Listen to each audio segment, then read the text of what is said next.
Bueno, buenos días a todos. Estamos dando inicio a esta cuarta sesión del Congreso Innovación y Proyectos para el Desarrollo Sustentable, organizado por FLACAM, Cátedra UNESCO para el Desarrollo Sustentable, con el importante acompañamiento de 8 cátedras UNESCO adheridas de España, de Italia y de América Latina.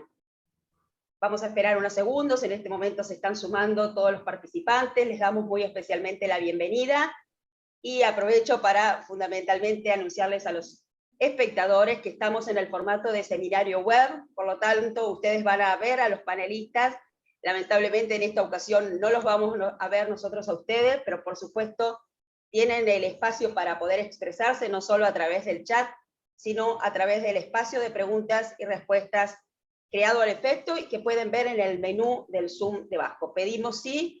Luego de las exposiciones se va a abrir un espacio de preguntas y respuestas, por supuesto, y les pedimos a los espectadores que tengan preguntas, que las vayan registrando a medida que vayan escuchando a los expositores, si es posible, por escrito entonces, en el espacio de preguntas y respuestas del Zoom. Ya los participantes empiezan a saludarnos. Muy buenos días a todos. Como vicepresidenta ejecutiva y coordinadora académica de FLACAM, quiero darles la bienvenida a esta cuarta sesión que es en el bloque B del Congreso, donde se van a presentar a partir de 3 sesiones las experiencias exitosas, o las experiencias, vale decirlo, los proyectos concretos que nos quieran compartir las cátedras UNESCO, por supuesto incluida la cátedra UNESCO FLACAM Red UNITWIN para el Desarrollo Sustentable. Estamos ahora en la sesión Educación y Participación Transformativas, y quiero, para comenzar, presentar yo al moderador de esta sesión, que es el doctor Luis Sandia. Bienvenido, Luis, ¿cómo te va? Luis Sandia es doctor en Ciencias Naturales, tiene un vasto currículum, lo voy a sintetizar, de todas maneras vamos a compartir con todos los espectadores después los currículum de los oradores, moderadores y relatores de este evento. Es postdoctorado en Gerencia para el Desarrollo Humano, magíster en Salud y Ambiente, tiene un posgrado en Formación Ambiental de FLACAM realizado en 1995, es geógrafo de profesión original, es director del CIDIAT, el Centro Interamericano de Desarrollo Integral Ambiental y Territorial, y ha sido presidente, ha sido recientemente, tenemos el honor de decir que ha sido recientemente elegido en el 2022 presidente de la Academia de Mérida y miembro correspondiente estadual. Así que bienvenido Luis a esta moderación, es un honor como parte de FLACAM que tengas este rol, y te dejo la pantalla y el micrófono, son todos tuyos. Bueno, saludos Lucía, muchas gracias por tu invitación y la presentación. Saludar al doctor Rubén Pesci, presidente de FLACAM, y a los invitados panelistas de hoy que nos acompañan desde España y Colombia, y por supuesto todos los participantes de esta sesión para continuar este Congreso de Innovación y Proyectos para el Desarrollo Sustentable. Hoy, como lo decía Lucía, estamos iniciando el bloque B, referido a las cátedras UNESCO y las experiencias exitosas que se han tenido en el desarrollo de estas cátedras. Para ello, entonces, iniciamos esta cuarta sesión dedicada expresamente a abordar el tema de educación y participación transformativas, y tendremos 3 oradores, la doctora Ivonne Amezaga de España, el doctor Jorge Enrique González Rojas de Colombia y el doctor Jordi Morató de España, a quien, como digo, les saludamos y agradecemos por su participación en esta actividad de hoy.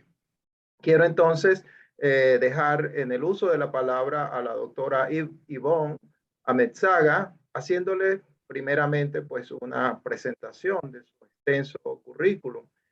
Es directora de la Cátedra UNESCO de Educación Ambiental y Desarrollo Sustentable de España, profesora agregada en el área de Ecología de la Universidad del País Vasco, en la titulación de Biología y también en posgrados, y ha sido profesora de la Universidad Pública de Navarra, la Universidad de Vigo, y ha trabajado en el Centro de Investigación NEICAR. Ha ocupado cargos de Secretaría de Campos de Vizcaya y de viceconsejera de Universidades de Investigación del Gobierno de País Vasco. Ha sido presidenta también de la sección de Ciencias Naturales de la Eusko Iztaccuna, del País Vasco, y ha realizado estancias en diversas universidades de Europa y América también, varias universidades de mucho renombre e importancia, y ha impartido conferencias en la Universidad de Islandia, en la University of Auckland. Ha dirigido varias tesis doctorales de licenciaturas y máster y ha publicado más de 50 artículos en revistas científicas. Así que es una extraordinaria ponente invitada hoy de la Cátedra UNESCO de Educación Ambiental para dar inicio pues a esta actividad de la mañana. Bienvenida, doctora Ivonne. Su micrófono, doctora.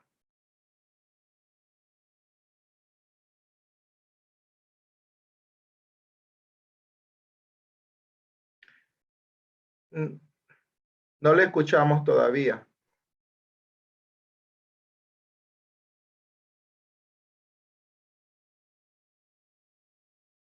Abra su Perdona, micrófono. no, es que no la había puesto, ahora voy, no había puesto no la tenía en la primera puesta, ahora la voy a poner. Y ahora comparto, Muy bien. Estaba mirando, no me he dado cuenta. Ahora va a querer compartir. Y ahora lo tengo, un momentito, Ay, que no consigo que suba esto. Está muy bien. Sí, ahora. Bien, no, tengo que ponerla así ya, ¿no? Ahora la veis, ¿no? Va Sí, muy ¿no? bien.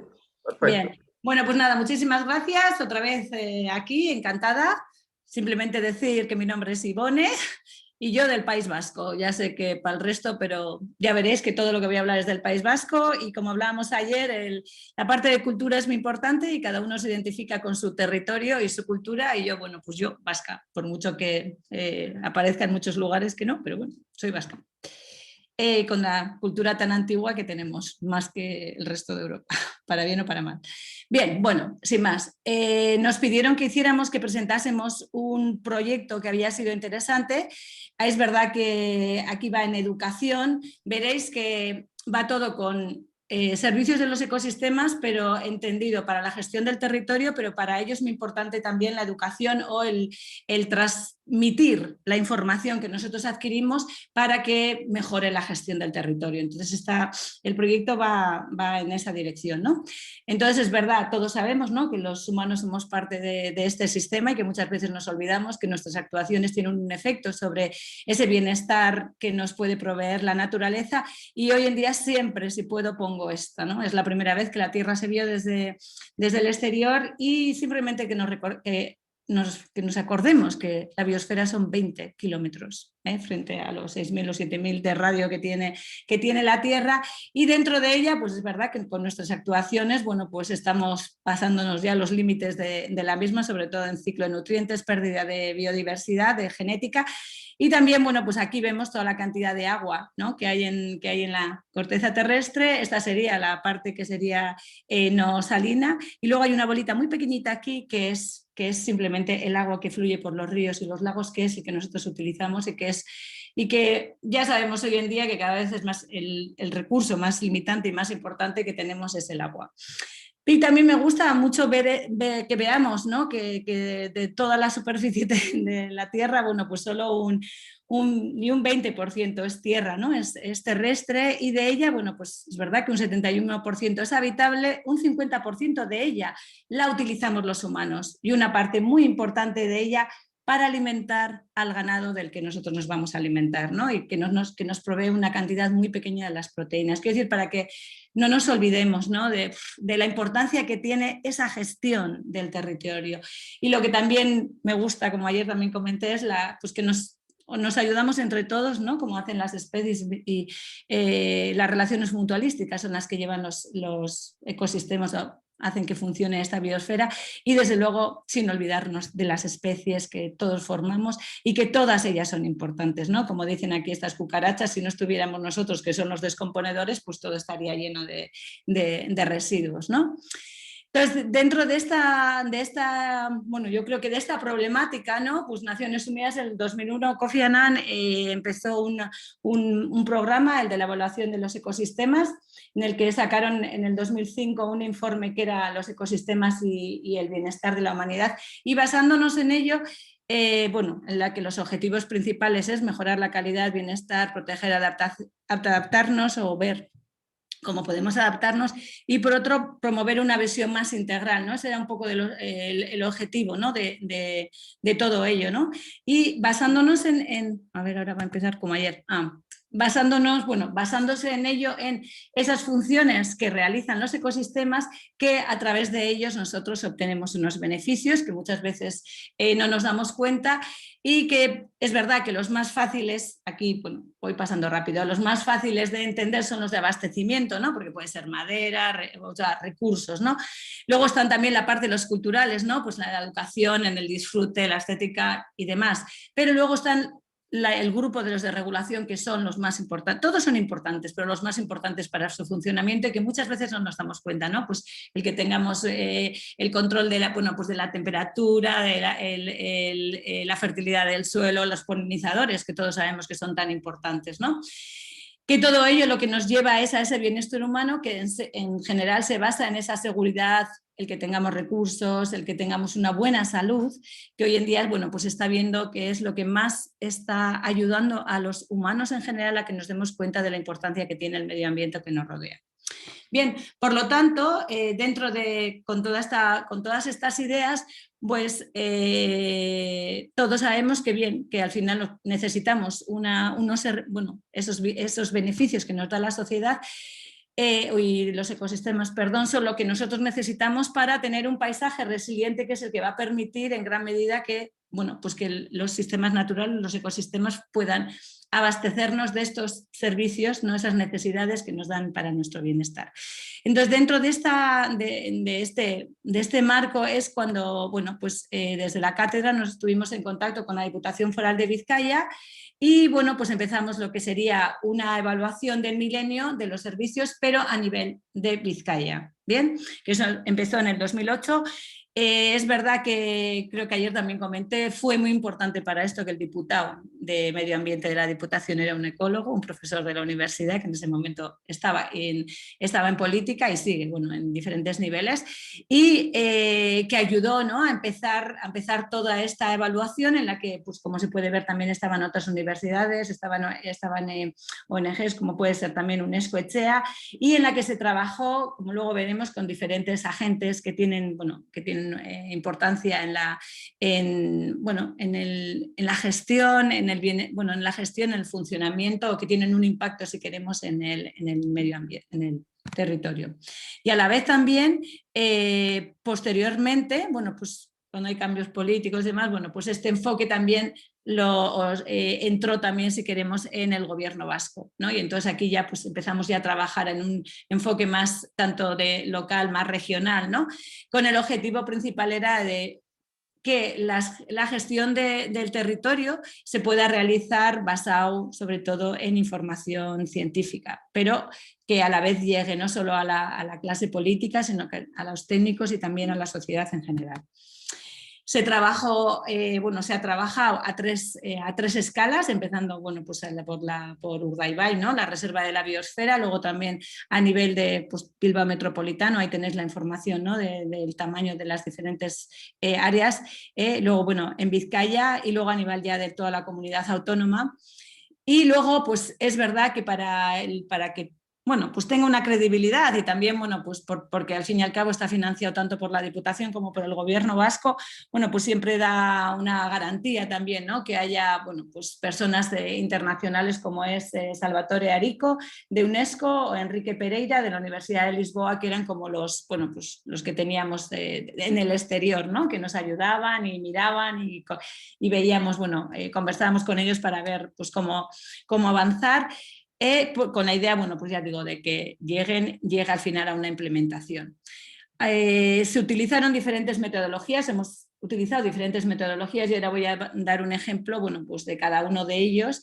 Un poco explicar esa metodología de una forma muy sencilla, y luego dar unos ejemplos finales de, bueno, pues de los resultados de todo ello. Entonces, bueno, a nivel de evaluación con indicadores, pues se trabajó con el Instituto Vasco de Estadística, y de los 60 o más indicadores que nosotros propusimos para poder hacer una evaluación del estado del medio ambiente basándonos en servicios, pues 13 ya se han incorporado al sistema vasco de estadística.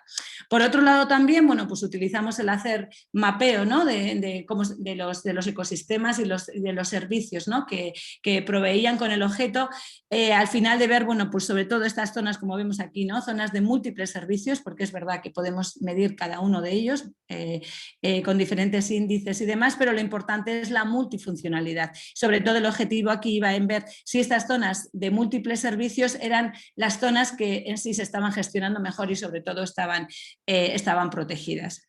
Luego también se ha trabajado a nivel de percepción social, que es muy importante, ¿no? El ver qué es lo que la gente percibe, qué es lo que la gente entiende que le da ese territorio, con cuestionarios también tanto en persona como vía online, y luego también, bueno, pues haciendo seminarios.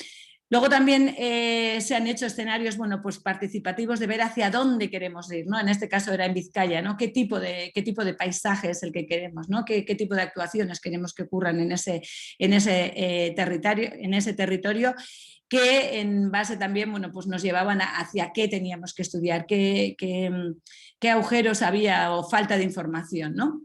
Y finalmente, bueno, pues ahora ya voy a, dentro de toda de estos diferentes metodologías que hemos utilizado, bueno, pues poneros varios ejemplos, que todo ello también tengo que decir que está disponible en la web de la cátedra. Entonces, se estudió el cinturón verde, la percepción y demanda y el mapeo en el cinturón verde de Bilbao Metropolitano. Basándonos, cuando iniciamos esto ya es al principio, ¿no? Entonces solo mapeamos o estudiamos dos servicios, el de recreo y el de estética, en el que se hicieron, bueno, pues hubo unos cuestionarios que se hicieron al azar alrededor y en algunos lugares ya que eran como parques y demás, que sabíamos que la gente iba dentro de Bilbao Metropolitano. Y aquí, bueno, pues se pudo ver que era muy diferente lo que la gente percibía que los ecosistemas les proveían a ellos y la redistribución real en donde estaba ocurriendo, ¿no? el servicio.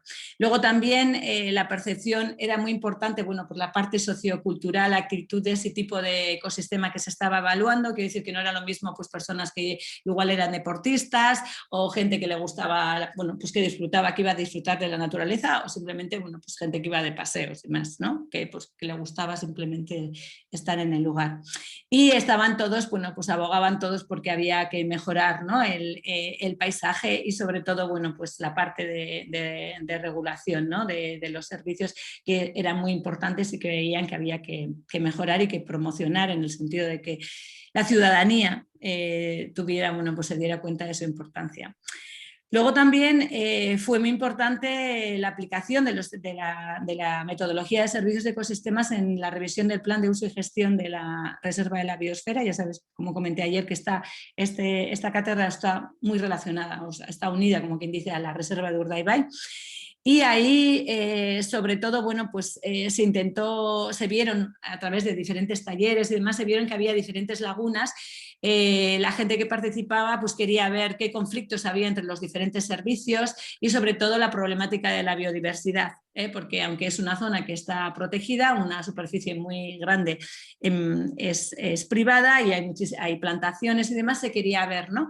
qué es lo que ocurría, y demandaron, y bueno, pues de ahí, a través de la investigación, pues pudimos ver, por ejemplo, que los ecosistemas, el ecosistema potencial, que está pues, en una proporción muy pequeña, igual un 3% del territorio que debería de estar ocupando, que es el bosque mixto, pues por ejemplo no estaba protegido, pero era uno de los que era muy importante, no estaba protegido, pero proveía muchísimos servicios. Y luego, bueno, pues también se veía que es verdad que igual las plantaciones de pino y de eucaliptos dan mucha madera, pero no dan un servicio muy alto en biodiversidad, que es muy importante, ¿no? para ese paisaje. Y bueno, pues al menos se consiguió que en la revisión introdujeran ya y protegieran al bosque autóctono, ¿no? Por otro lado, en los escenarios participativos, en los que se hicieron diferentes bueno, pues, talleres y se vio hacia dónde queríamos ir, ¿no? Hacia dónde quería ir en general los diferentes agentes, pues se pudo ver bueno, pues que el objetivo era un escenario sostenible, lo que pasa que se veía que había que hacer un cambio muy grande a nivel no solo de valores sociales, sino a nivel también de gestión, ¿no? Había que buscar la multifuncionalidad, era clave, pero también la planificación y gestión y que hubiera una coordinación entre las diferentes administraciones. La implementación que luego también, además de, bueno, aquí tenemos, ¿no?, el de uso y gestión de Urdaibai, ¿no?, a nivel de paisaje, pues también fue en el programa marco ambiental del 15-19, no, ahora nos están, dentro de poco van a presentar el siguiente, por eso no he puesto, pero iba a ir introducido también todo lo de los servicios. Fue un hito también, que creo que ayer comenté, ¿no?, la introducción en las DOTS, que son las Direcciones de Ordenación del Territorio, que es la base, el paraguas sobre el que se cubre luego toda la gestión del territorio en la comunidad autónoma vasca. Y luego también trabajamos con el gobierno vasco en dar un valor al suelo rural, que creo que comenté yo un poco ayer, ¿no?, que el gran problema que hay aquí, bueno, la gestión al final del territorio se hace a nivel municipal, pero para los municipios el suelo rural no es importante porque no les da mucho dinero, porque no tiene muchos impuestos. Entonces trabajamos con ellos pues para ver cómo podíamos a través de la multifuncionalidad, bueno, desarrollar un índice que permitiese valorar esos servicios que estaban dando y de ahí poder de alguna manera buscar algún tipo de financiación o de poder valorar para luego poder hacer una financiación, ¿no? Entonces, bueno, pues se desarrolló este índice, que aquí tenemos los diferentes municipios, cuanto más oscuro dan más o menos servicios, pero lo importante sobre todo es ver que los municipios vean cómo va cambiando, si van a mejor o peor esa gestión de su territorio. Entonces, ahí se intentó desarrollar un instrumento de compensación, ¿no?, por esos servicios que dan, lo que pasa que, bueno, pues se quedó ahí, pero seguimos actualmente trabajando en ello. Y ya finalmente, pues hablar en lo que más actualmente estamos trabajando, ¿no? Nosotros seguimos dentro de este proyecto realizando mapas de servicios para el gobierno vasco, pero ahora, bueno, pues todos sabemos la importancia que tienen las ciudades a nivel de, pues sobre todo de la población, ¿no? Más de igual 50-60% de la población mundial vive en las ciudades. Aquí también es una realidad, pero todos sabemos que en estas ciudades, sobre todo ahora ya con el cambio climático y además todas las problemáticas que podemos tener, bueno, pues problemas de inundaciones, de aumento de la temperatura, de la contaminación y, bueno, pues un modo de poder mitigar, ¿no?, la problemática o hacer que disminuya un poco el efecto del cambio climático en estas ciudades, pues sobre todo son las zonas urbanas, ¿no?, o las zonas verdes y azules que puede haber dentro de la ciudad. Aquí simplemente que veáis, bueno, pues qué efecto tan positivo puede tener, ¿no?, los diferentes efectos que se han visto que tiene el tener una zona verde alrededor, y por eso hicimos un estudio y de hecho desarrollamos un índice estudiando las zonas verdes que hay. Esto es en el estudio que se ha realizado en Bilbao. Y entonces lo que se hizo es caracterizar todas las zonas verdes y azules. La zona azul es la ría de Bilbao, ¿no?, que es como la vértebra o la cadena, ¿no?, o la columna vertebral que tiene Bilbao, ¿no?, y luego todas las diferentes zonas verdes que hay en ella, con el objeto de ver en qué zonas se demandaba, había una necesidad mayor, eso todo sobre todo medido por la densidad de población y demás que había en los diferentes distritos de Bilbao, comparándolo con las zonas verdes que tenían y de los servicios que proveían, ¿no? Y bueno, aquí tenéis un resumen de lo que era del índice. Estos fueron los 4 servicios que se tuvieron en cuenta: el cooling, ¿no?, el de la temperatura, que es cada vez más importante, el del control de inundaciones, la purificación del aire y luego también, bueno, pues el secuestro de carbono. El primer paso para todo ello, bueno, pues simplemente que veáis eso, que hay que caracterizar todas las zonas verdes. Y al final, bueno, pues con este índice lo que nos ha ayudado es, pues, o ayuda, ¿no?, es a mapear de una manera más detallada, ¿no?, ese paisaje urbano que tenemos, porque de esa manera podemos tener más información que a la hora de trabajar, que cada vez se está trabajando más o intentando trabajar más a la hora de la planificación de las ciudades, el que el público tenga esa información, ¿no?, porque hace poco, pues en una zona que podían haber hecho un parque muy bonito, pues al final está todo lleno de cemento. Y cuando luego los ciudadanos dicen, pero mira lo que nos han puesto, bueno, pues no os disteis cuenta que eso era lo que aparecía, ¿no? Que podía ser, ¿no? Pues para que no se lleven ese tipo de sustos y se den cuenta, ¿no? Bueno, nos demos todos cuenta, al fin y al cabo todos formamos parte. Y luego también es muy importante para ver esos desajustes que hay y qué prioridades tienen, hacia qué zonas tienen que, pues si hay que restaurar, hay que aumentar las zonas verdes porque hay una demanda más grande, pues eso en la planificación puede ser muy útil. Y ya finalmente comentar, bueno, pues otro hito dentro de este proyecto bastante reciente es el desarrollo de esta guía metodológica para la integración de los servicios de los ecosistemas. Es una guía que está sobre todo dirigida, el público puede leerla, pero sobre todo está dirigida a los técnicos de la administración, para que, como comentaba ayer muchas veces, muchos son abogados, economistas y no saben cómo introducir, no entienden, ¿no?, todo lo que significa esta metodología de servicios y demás, ¿no? Y entonces, bueno, pues ahí es un análisis, una explicación de cómo se puede hacer y un análisis luego de diferentes leyes en las que de alguna manera está introducida un poco lo que sería la idea de los servicios, pero igual pues no está introducido como servicio, sino que puede ser, bueno, pues fijan carbono o mejoran la temperatura. Esta guía la tenéis ahí, se puede descargar, en este momento solo está en castellano y en euskera, pero próximamente vamos a traducirla también a inglés, ya digo, está disponible en la web. El objetivo, ya digo, es ofrecer una metodología que ayude a incorporar los servicios al desarrollo de planes, programas territoriales y gestión de recursos urbanos, teniendo en cuenta que en este momento, en la planificación, lo que es la infraestructura verde que ayer comentaba, ¿no?, esta red de zonas naturales y seminaturales que proveen de servicios y a la vez son base para el mantenimiento de la biodiversidad, va a ser necesario, cada vez, bueno, nos vamos a dar cuenta que al final todo el territorio, como decía ayer, es muy importante, pero bueno, esta metodología pues puede ayudar para ello. Y luego, pues como ayer también comentaba, el proyecto ha llevado a muchísimos diferentes materiales de divulgación, tanto para colegios como para instituciones y demás, y luego, bueno, pues todo lo que se hace a través de Internet. Y ya, bueno, pues acabar simplemente que al menos, bueno, Europa ha reconocido la importancia de la restauración, ¿no? Se va a invertir muchísimo dinero en restauración y esperemos que los proyectos, pues sobre todo se basen en lo que llamamos soluciones basadas en la naturaleza, no soluciones basadas en el ladrillo, que muchas veces es lo que muchas veces se promueve, ¿no?, porque es lo que mueve dinero, pero la naturaleza es muy resiliente, es muy agradecida y lo que tenemos que hacer es seguir trabajando con ella, ¿no?, utilizándola, ¿no?, para que, bueno, pues mejore nuestro bienestar, sobre todo en la situación en la que estamos.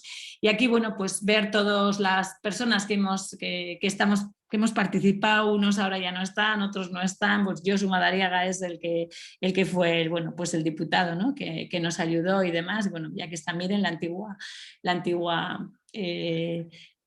anterior a mí, perdón, la anterior coordinadora de la cátedra, y bueno, pues nada, creo que bueno, ha sido un trabajo y sigue siendo un trabajo muy interesante, lo que pasa que tiene muchísimos retos, porque hay mucho, sobre el territorio, como todos sabemos, hay muchísima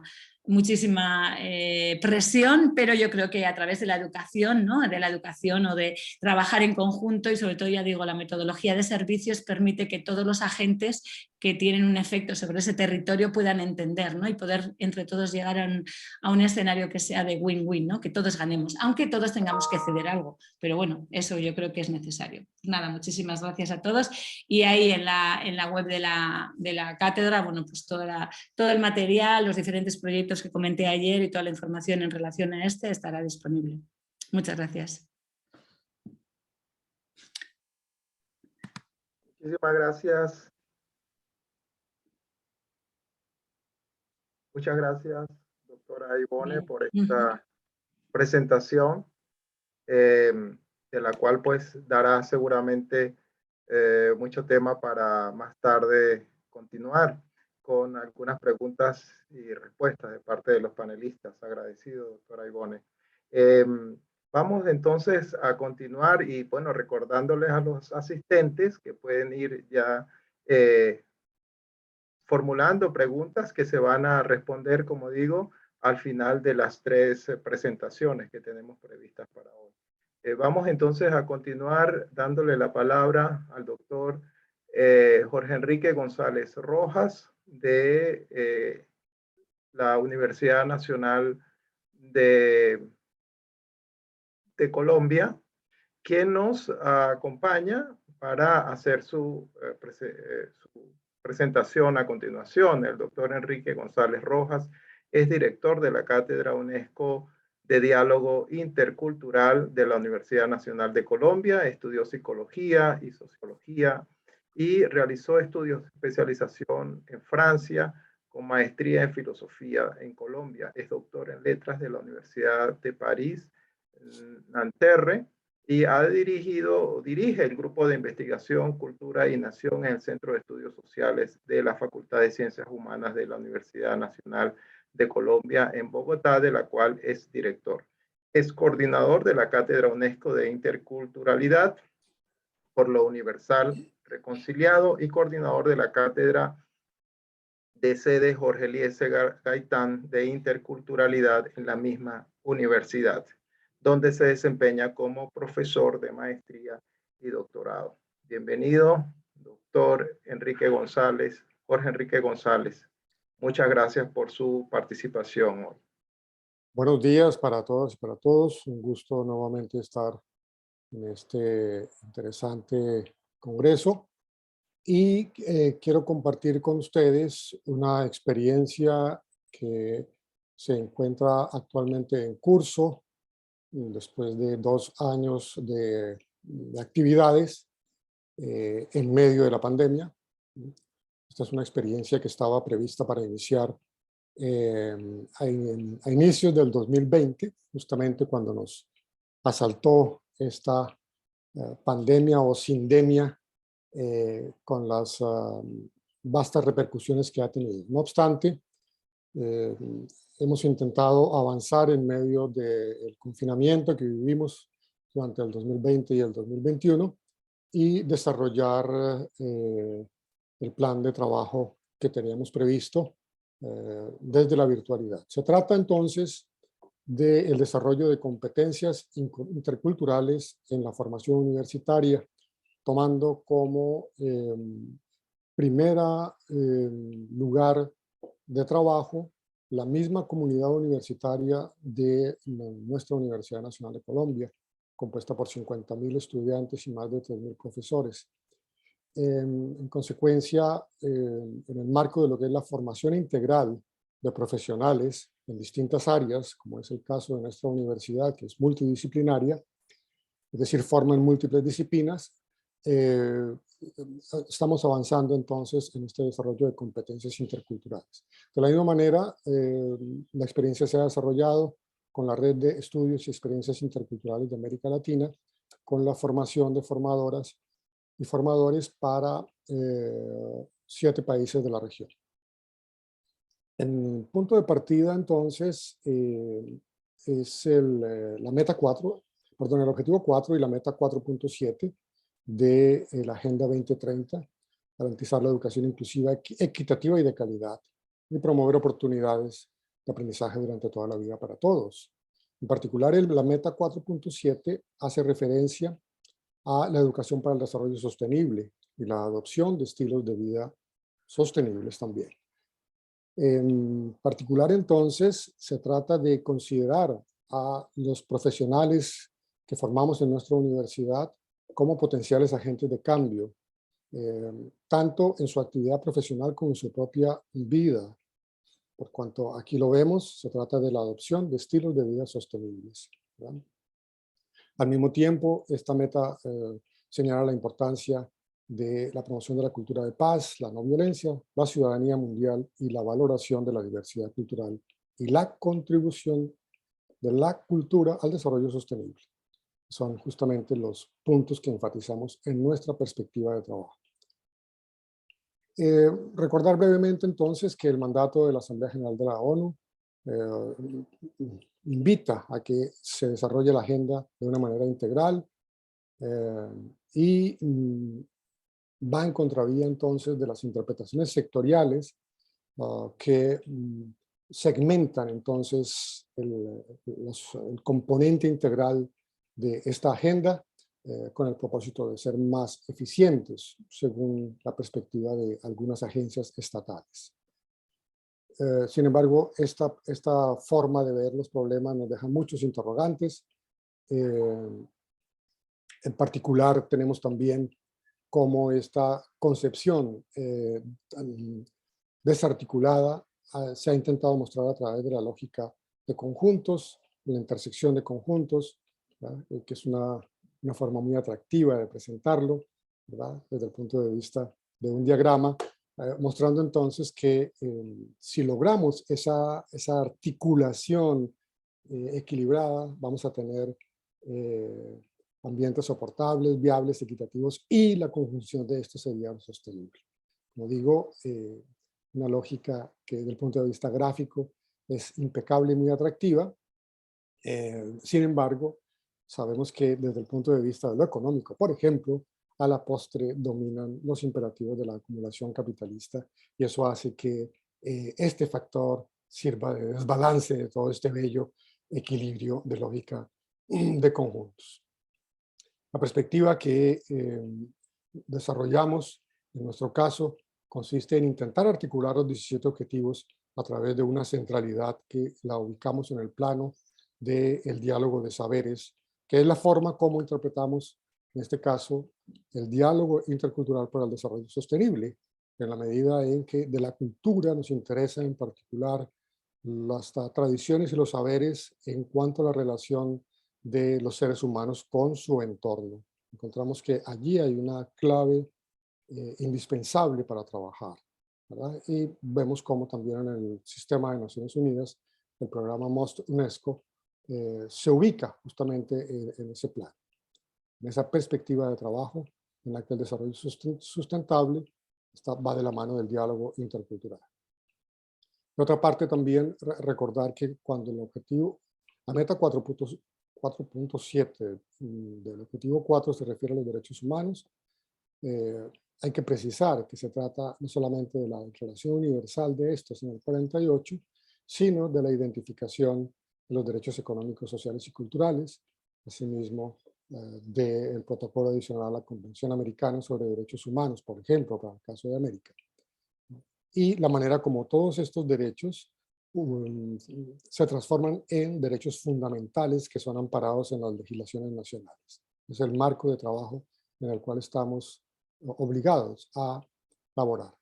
Dos breves observaciones sobre el caso colombiano. En efecto, estos principios quedan recogidos en la Constitución Política de 1991 y particularmente en el artículo 7º, donde se señala la obligación del Estado colombiano para reconocer y proteger la diversidad étnica y cultural de la nación colombiana.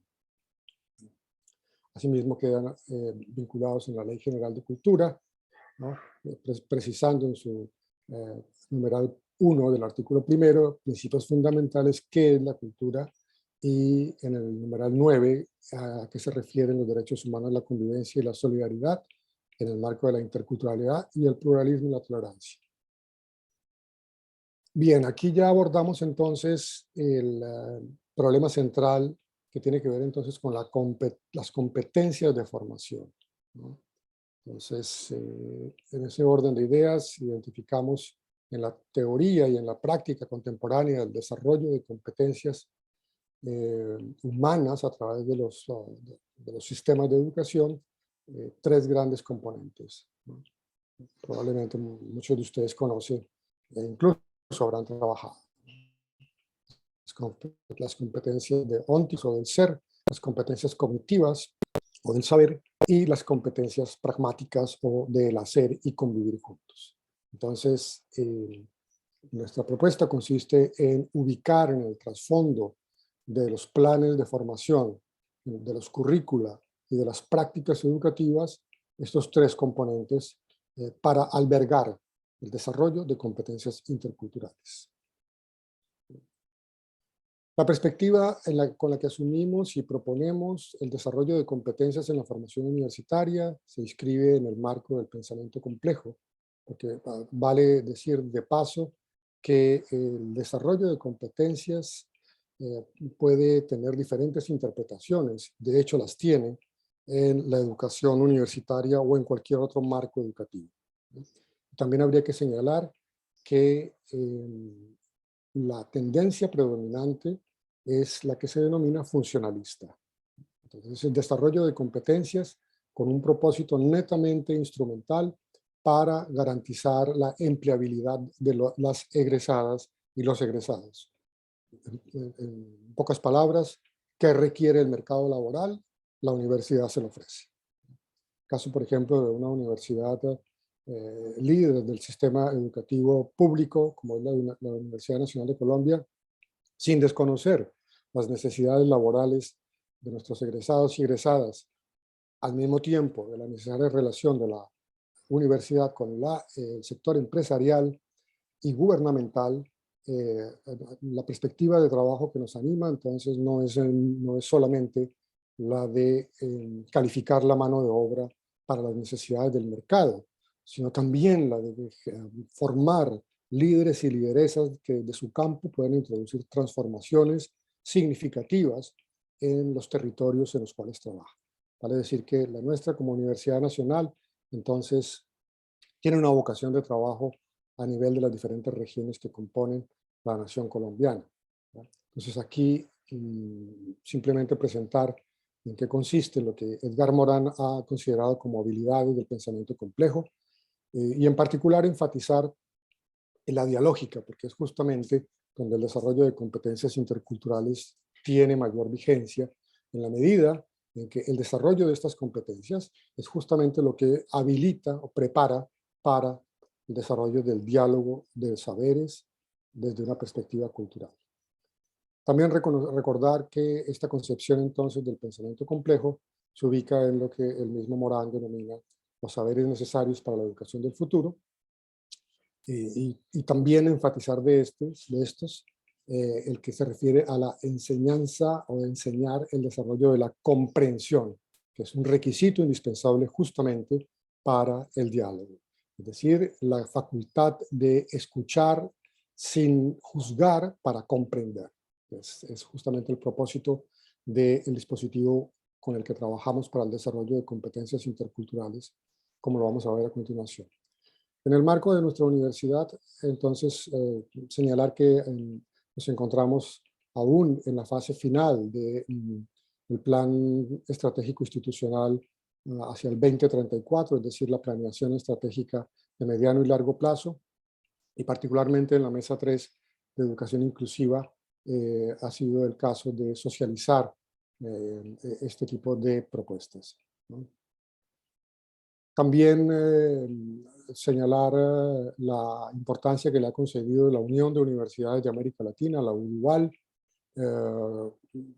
que ha desarrollado varios webinars durante el periodo de confinamiento sobre el desarrollo de competencias interculturales, uno de los cuales estuvo a cargo nuestro, con invitados internacionales y con una audiencia a nivel latinoamericano.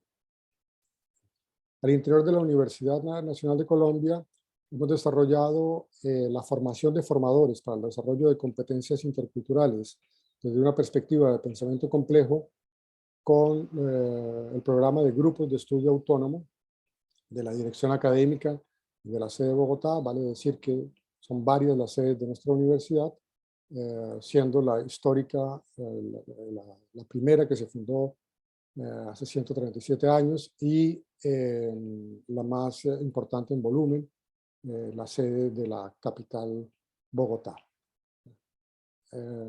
Entonces, en esta se trata de la formación de pares, tutores y tutoras en el desarrollo de competencias interculturales, especialmente en lo relacionado con el principio del trabajo colaborativo de mediación intercultural, de cara a lo que es el diálogo de saberes a través de la modalidad de aprendizaje por proyectos. Es decir, cómo la fase pragmática del desarrollo de competencias habilita a las estudiantes y a los estudiantes para que hagan propuestas de acompañamiento o de intervención con comunidades específicas, tomando como epicentro el diálogo de saberes en el marco del desarrollo sostenible.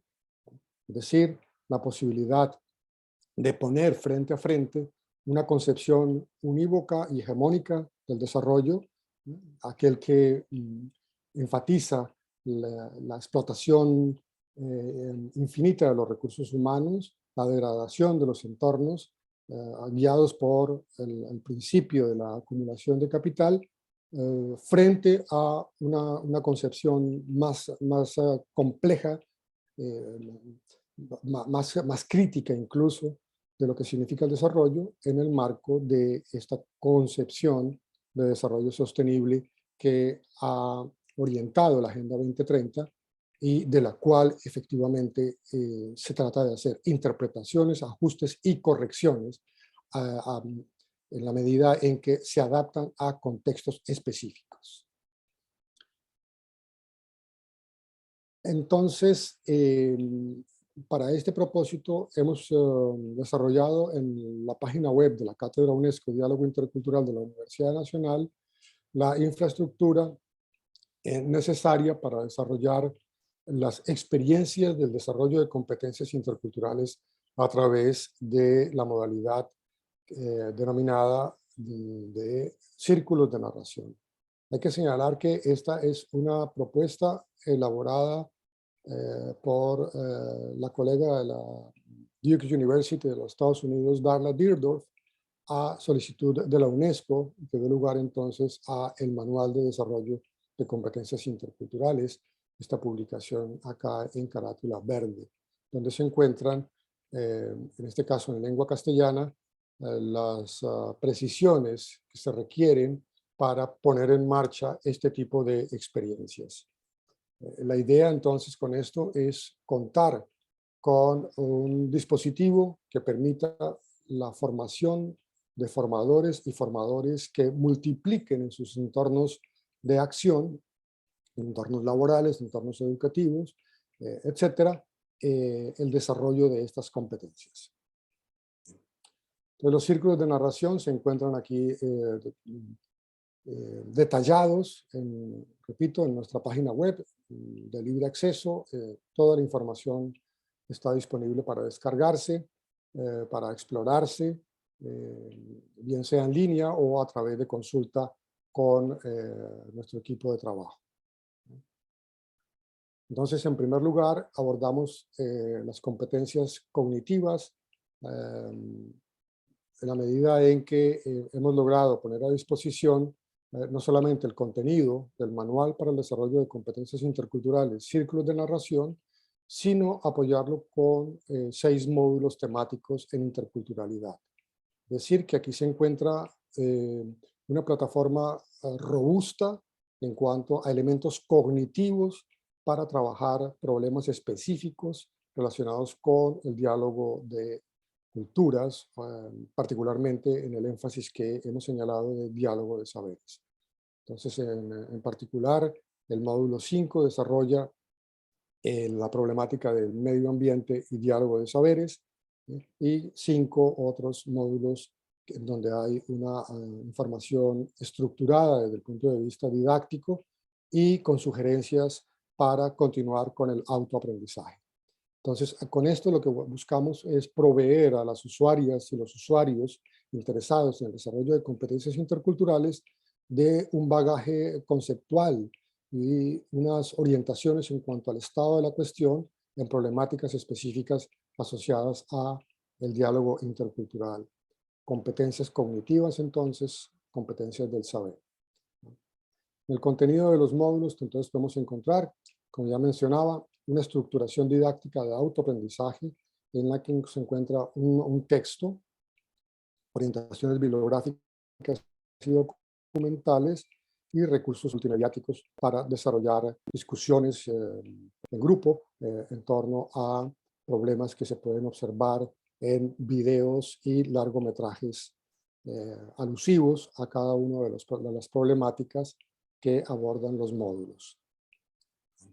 En cuanto a las competencias pragmáticas o del saber hacer, la formación que nosotros ofrecemos enfatiza en la mediación intercultural para la resolución pacífica de conflictos en los ambientes educativos, familiares, laborales, comunitarios, a través del diálogo constructivo y la participación ciudadana.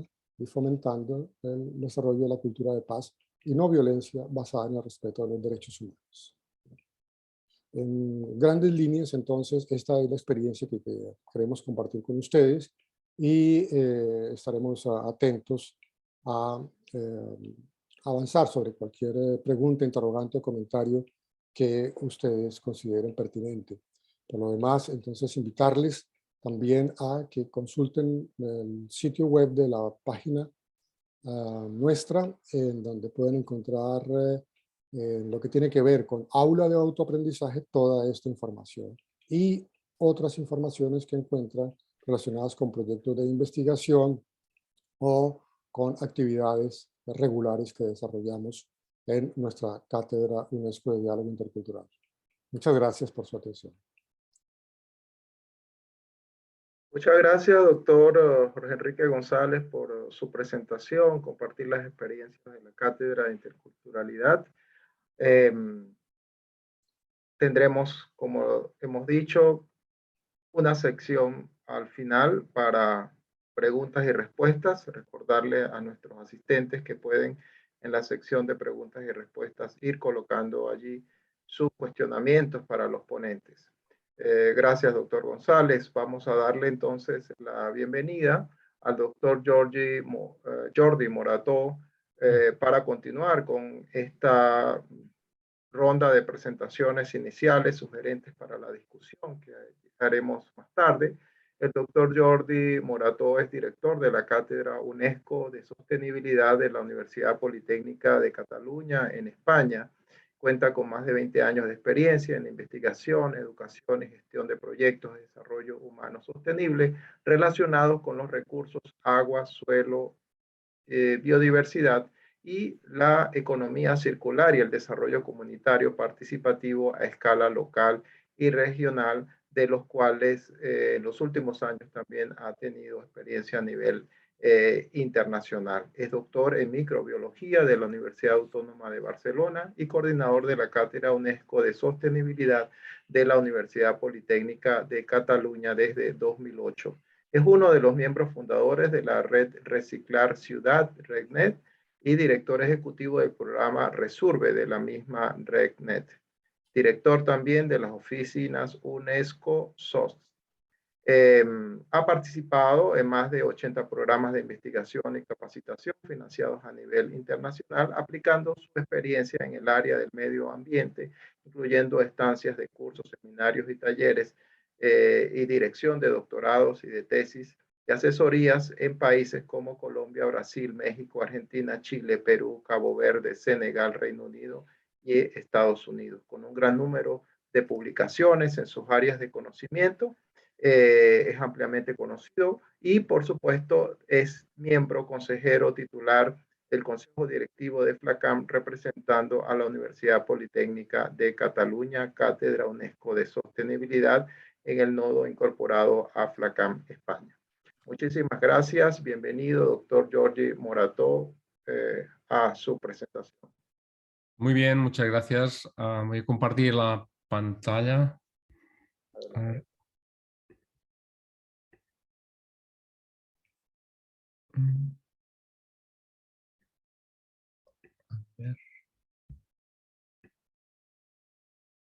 ¿Estáis viendo la pantalla grande? Sí, Jordi, pero ponerlo no lo vemos en pantalla completa. Estamos viendo en el modo... ¿Ahora? Ahora sí. Listo. Vale. Muy bien, pues gracias por la invitación desde Cataluña. Antes la intervención es desde el País Vasco, ahora tenemos que también decir que desde Cataluña, pues participando en este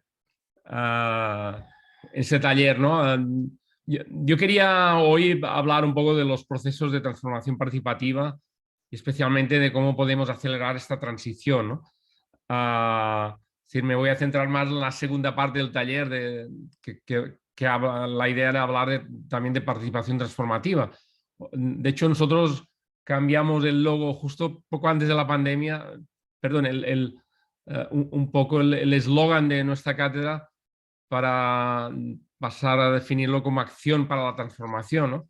tenemos ya muchos años donde sabemos y tenemos muchos análisis de que las cosas van mal, pero tenemos que cambiar las causas, ¿no? Ayer Rubén hizo una intervención que me gustó mucho en el sentido de decir, bueno, realmente tenemos que centrarnos en las causas y atacar estas causas, ¿no?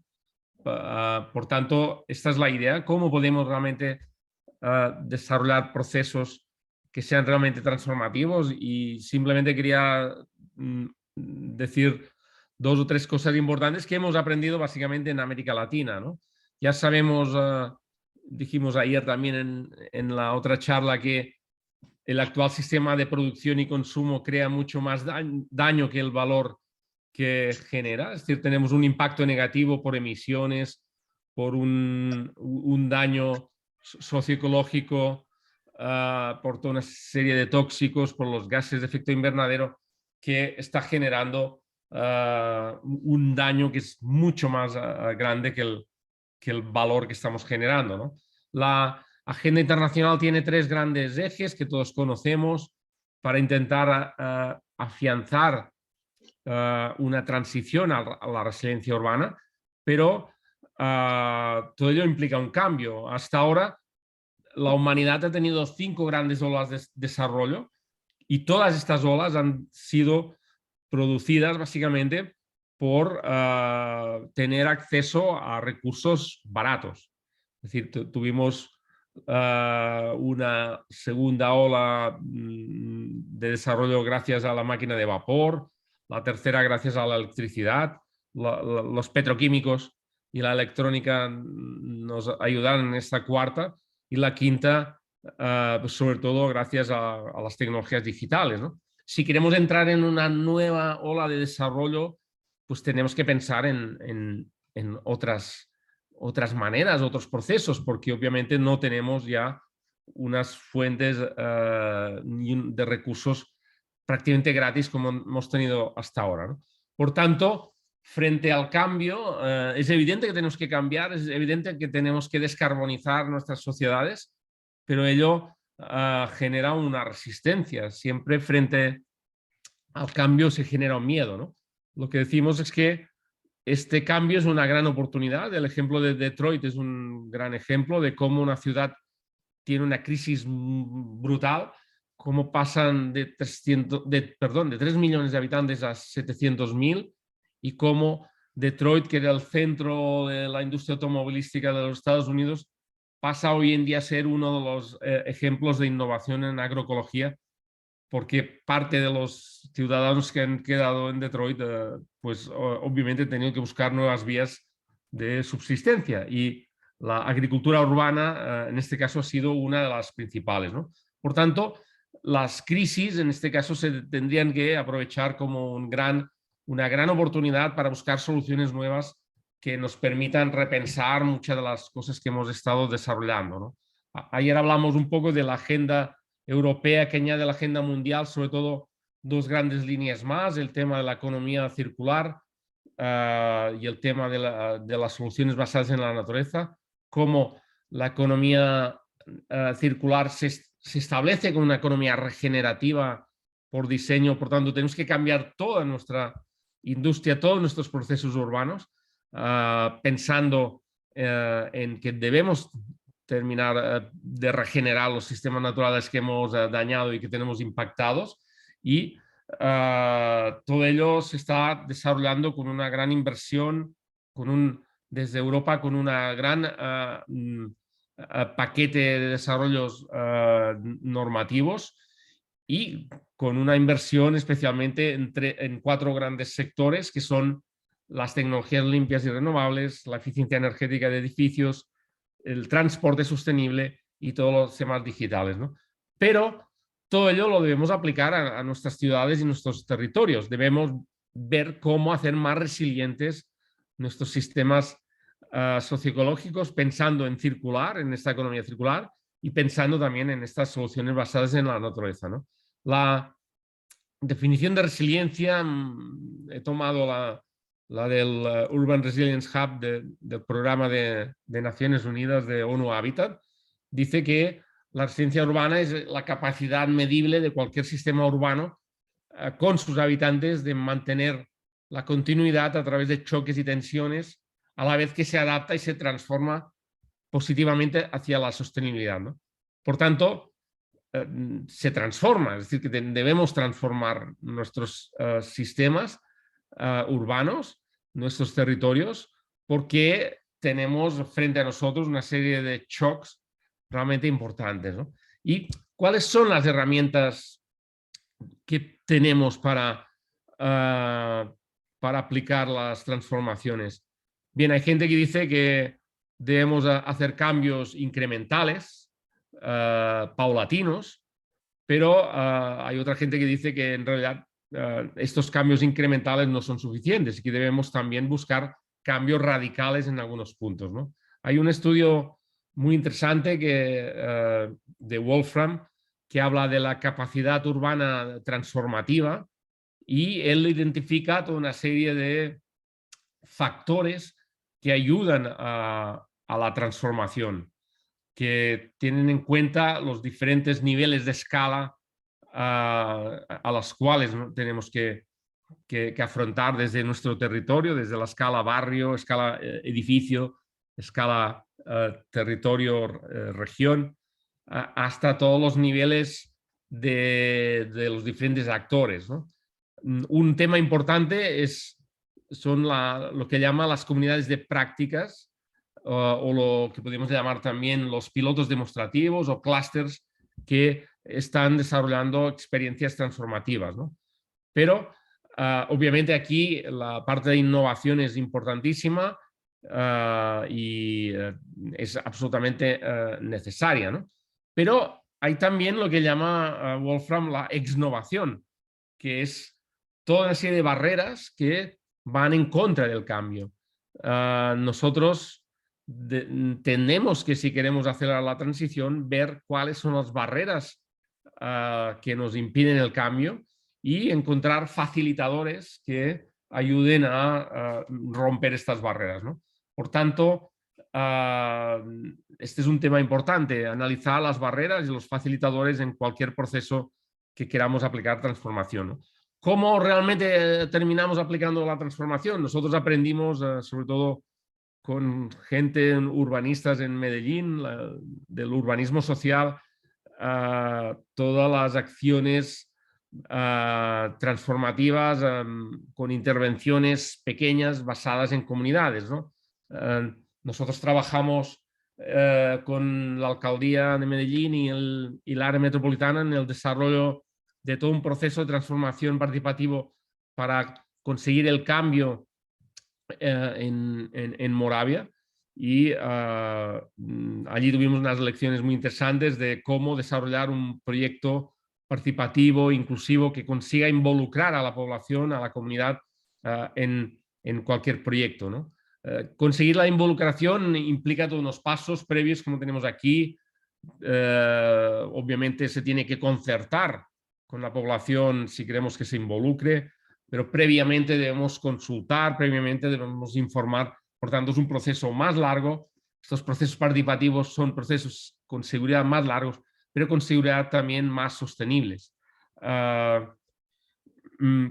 A partir de aquí, nosotros hemos ido trabajando en diferentes proyectos, muchos en Colombia, con un proceso que llamamos de cultivar nuevas comunidades, con estas intervenciones participativas, basadas obviamente en comunidades, intervenciones colaborativas, multired, donde intervienen las universidades muchas veces como articuladores del proceso de cambio, donde las administraciones públicas obviamente tienen que colaborar y donde aplicamos el codiseño de las soluciones desde el principio. No vamos como universidad con un diseño previo, sino que trabajamos, analizamos con las comunidades, vemos las posibilidades y a partir de aquí se codiseñan desde el principio con las comunidades. Una vez el codiseño puede ir avanzando, se desarrollan proyectos pilotos. Hay gente que habla de estas intervenciones pequeñas como intervenciones de acupuntura, ¿no? Y todo ello conseguimos articular estos proyectos transformativos, conseguimos capacitar a la población local y la idea es dejar unas redes comunitarias locales empoderadas que puedan seguir desarrollando la transformación, ¿no? La idea es desarrollar lo que hoy en día llamamos los sistemas socioecológicos y técnicos que permitan esta transición y permitan esta resiliencia urbana, ¿no? El ejemplo de Moravia es un ejemplo interesante también por el final, lastimoso que también ahora vamos a hablar, pero esto era Moravia en el 2004, es un antiguo botadero de más de 1,5 millones de toneladas de residuos, donde veis el suelo, que no es suelo, con una gran cantidad de residuos de todo tipo. Hay alguien que decía que aquí estaba enterrada toda la tabla periódica y con el desarrollo de un grupo de jardines comunitarios desarrollado con mujeres de Moravia, se consiguió una transformación, obviamente con todas las entidades públicas que, pues que tuvieron pues, este proyecto emblemático que se presentó en el World Urban Forum en Medellín en el 2014 como uno de los proyectos emblemáticos. ¿Qué ha pasado para que este proyecto emblemático que estaba así, después de 2 alcaldías, los últimos meses haya vuelto a ser invadido? Es una lección que también tendremos que ver cómo las administraciones públicas a veces, pues seguramente, pues se escapa pues obviamente a ese desarrollo sostenible que se ha estado trabajando durante años y que hay toda una serie de condiciones sociales que implican pues, que muchos proyectos que han sido exitosos terminan revertiéndose, ¿no? Por tanto, aquí tenemos que aprender entre todos cómo los procesos de migración de las zonas rurales a las zonas urbanas pueden generar realmente estos procesos de invasión que son realmente complejos, ¿no? Un proyecto similar desarrollado también conjuntamente con la administración municipal de Bogotá, en este caso en Ciudad Bolívar, se generó el segundo mayor deslizamiento en América Latina y que también con todo el uso de técnicas basadas en bioingeniería, en soluciones basadas en la naturaleza, se consiguió también gestionar estas aguas de escorrentía que ocasionaron el deslizamiento. Se consiguió también el desarrollo de una serie de iniciativas comunitarias en un proyecto que fue seleccionado entre los 20 mejores proyectos de gestión de riesgo a nivel mundial en la cumbre de gestión de riesgo en Sendai en el 2015, ¿no? En este proceso, donde primero se identifican las iniciativas que ya existen en la localidad, donde luego se hace una formación específica a todos los miembros de la comunidad con un diplomado, en este caso de 140 horas, relacionado con bioingeniería, paisajismo, agricultura urbana, y donde después se ejecutan toda una serie de iniciativas para ayudar a la gestión de este cambio transformativo, ¿no? Bien, la segunda gran herramienta son las redes. En este caso nosotros hablamos de multiredes o de redes, ¿no? Porque evidentemente hoy en día el cambio, esta transformación necesita la implicación de muchos actores, de muchas redes. Y en este sentido destacar, nosotros estamos en la familia del lago de la UNESCO, donde hay, de hecho esto está desactualizado, hay más de 60 cátedras UNESCO a nivel mundial que trabajan a nivel del agua. Y acaba de ser lanzado la fase 9 del programa hidrológico intergubernamental. Y sí que quería destacar que en este programa, que es obviamente importante, es el programa intergubernamental más antiguo de Naciones Unidas, creado en el 1975, y en esta fase 9, desde el 2022, desde este año hasta el 2029, la idea es trabajar en la ciencia para un mundo que consiga la seguridad hídrica en un ambiente cambiante. Por tanto, ya nos están diciendo desde el propio programa que obviamente tenemos un ambiente cambiante y debemos trabajar en toda una serie de valores, ¿no? Quería destacar que en los puntos que se destacan de investigación e innovación son algunos de los puntos que destacamos, ¿no? Obviamente todo el 1.2, como veis, todo el impacto de las soluciones basadas en la naturaleza, cómo podemos utilizarlas para la gestión de los recursos hídricos. El segundo es elaborar una gestión adaptativa del agua, de los recursos hídricos, frente a estos cambios, a este aumento de temperatura. Debemos ver cómo conseguir esta gestión adaptativa del agua. El tercero, ligado a la economía circular, es decir, cómo acelerar la transición en una economía circular en el sector del agua. Y obviamente un cuarto ligado a los aspectos sociales, y se habla de sociohidrología por primera vez en un plan hidrológico, y obviamente un sexto que habla del cambio global y de cómo podemos adaptarnos a todos estos desastres y obviamente trabajar las causas, ¿no? Para todo ello, nosotros ya vimos hace años que necesitamos una red de oficinas conjuntas. En este momento, de hecho, tenemos 18 oficinas en América Latina.